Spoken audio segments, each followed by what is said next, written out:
Ouais. Vous le regretterez, Monsieur Macron? Alors, déjà,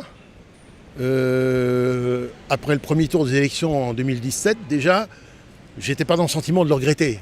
Ouais, premier tour, hein, j'ai pas parlé du deuxième. Hein. J'ai pas parlé non plus de cette chose qui est complètement surréaliste, c'est sa réélection en 2022. Après avoir fait ce qu'il a fait aux Gilets jaunes, après avoir fait ce qu'il a fait pendant le Covid. Là, on est dans quelque chose qui est... Parce que, vous savez, moi, je fais partie... Alors, bon, j'écoute des gens pas bien. Par exemple, j'ai rencontré, en plus, d'ailleurs, quelqu'un d'adorable. J'ai rencontré, écoutez, quelqu'un comme Étienne Chouard. Oh là, mon Dieu. C'est des noms, là. Ah là, c'est pas bon. Ils sont négationnistes, ils doutent de l'Holocauste, tout ça. Non, c'est pas bien. Non, ils doutent de rien, mais enfin... Effectivement, quand ils croient avoir des amis comme Denis Robert qui les plantent face à un influenceur quelconque, bon, ça après, il fallait bien que Denis Robert trouve un moyen. Là, écoutez-moi, je vais faire du mauvais esprit, veuillez m'en excuser. Il fallait bien que Denis Robert trouve un moyen de se faire invalider comme, contestation contrôlée. Ah, allez bien, et qui reçoivent un peu d'argent d'ailleurs, parce que c'est ce qui se passe, de l'État pour faire de la contestation contrôlée. Mais bon, que voulez-vous, ça, voilà. Mais j'ai vu cette interview d'ailleurs où ils ont vraiment planté Étienne Chouard, et c'était absolument minable, parce que il a répondu d'une manière logique et rationnelle, et ils se sont cantonnés à un terrain de l'affect pur. Et là, c'est simple, c'est ce que disait Édouard Bernays dans Propaganda. De toute façon, la grande puissance de la propagande moderne, c'est qu'elle s'appuie sur l'affect, et non pas sur la réflexion et la rationalité dans la voie. Très intéressant, parce que vous allez me permettre d'ailleurs de dire une chose qui est constatée. Alors, allez-y. De manière, moi je suis quelqu'un qui a fini au certificat d'études primaires et qui a fait un CAP de pâtissier. Donc j'ai pas fait d'études. Par contre, je suis un autodidacte très curieux, et j'ai constaté un truc, c'est que la constitution humaine est faite que généralement on se construit sur un socle émotionnel, et que par-dessus ce socle émotionnel, on rajoute un socle mental. Et si ce socle émotionnel n'était pas conscientisé, reconnu de manière lucide, il peut très bien être décalé ou instable, et qu'on y applique un mental rationnel, intelligent, pour justifier d'une manière très méthodique quelque chose qui est instable. Regretterez-vous justement Monsieur Macron après 2027?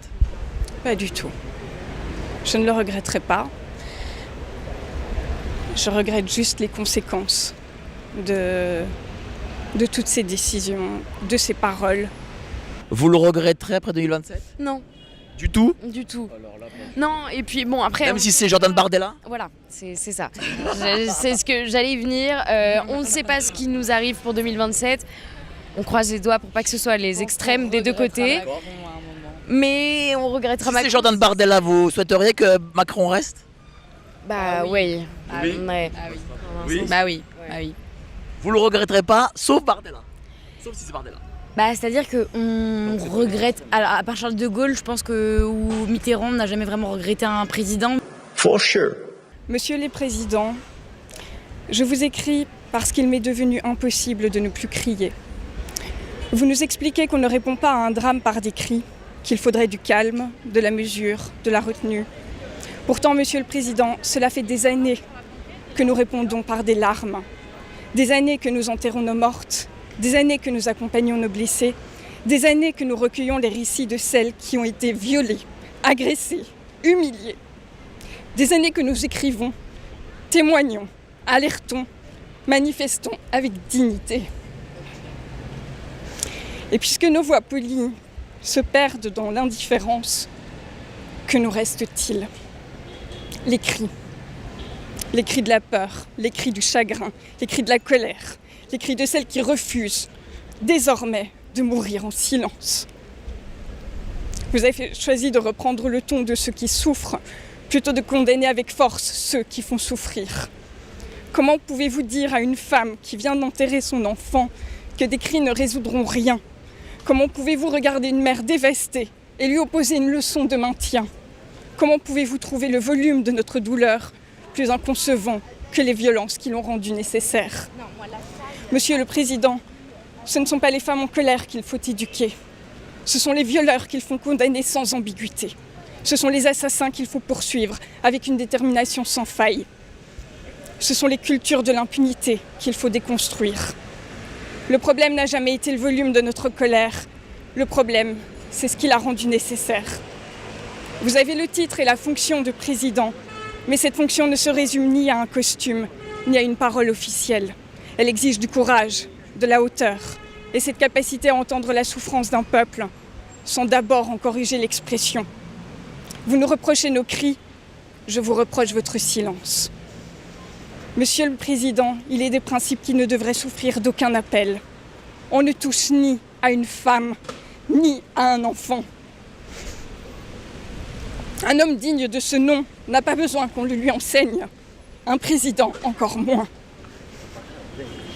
On devient président par l'élection. On devient un grand homme par la manière dont on traite les plus fragiles. N'oubliez jamais que le peuple français n'est pas votre sujet. Il est votre souverain. Il vous confie pour un temps la responsabilité de le servir. Il vous rémunère à la sueur de son travail afin que vous protégiez les plus vulnérables, que vous garantissiez la justice et que vous soyez à la hauteur lorsque le pays vacille. Alors en tant que citoyenne, je vous demande des comptes. Si cela ne dépend que de moi, vous auriez déjà été congédié pour manquement grave à vos devoirs. Puisque je ne le peux, je vous adresse cet avertissement, fait de mots et de cris. Non pour humilier, mais pour rappeler à l'ordre celui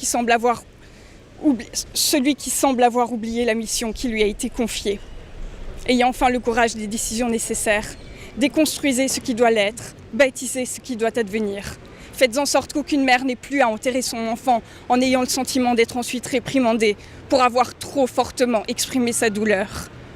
Je voudrais croire qu'il en est encore possible d'éviter l'indifférence des puissants et que cela ne devienne pas le tombeau de notre fraternité. Monsieur le Président, n'ayez pas peur de nos cris. Craignez plutôt le jour où nous n'en aurons plus. Car un peuple qui ne crie pas n'est pas un peuple apaisé. Sachez que les femmes de ce pays, pour elles-mêmes, pour leurs filles, pour leurs fils, pour les victimes, refusent de renoncer. Je vous demande d'être enfin un président. Veuillez croire, Monsieur le Président de la République, en l'expression de ma détermination citoyenne.